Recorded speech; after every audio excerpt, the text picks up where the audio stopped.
Hanggang ngayon ay hindi pa rin pinupost ng B617 Management si Coco Martin at ang programa nito. Ang B617 Management ay ang humahawak ng karir ng aktor at recently nga ay may lumabas na balitang kumalas na ang aktor sa nasabing management agency.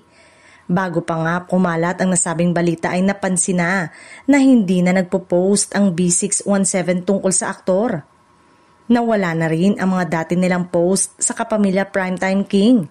Sa isang interview na naganap sa Iloilo ay dinenay ng aktor ang pag-alis niya sa B617 Management at okay raw sila ng talent manager na si B-Boy Arboleda.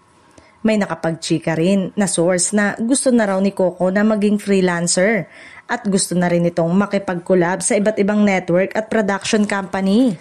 Pero ayon sa kwento ay may meeting si Coco sa pamunuan ng Star Magic para sa posibleng pagbabalik nito sa nasabing talent arm ng ABS-CBN.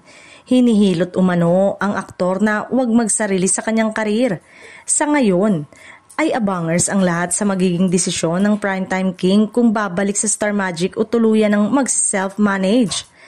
Kilalang loyal sa kapamilya ang aktor kaya naman hindi malabong tanggapin ang offer ng Star Magic, lalo pa at mas magpapatibay ng samahan ng aktor at ng Kapamilya Network.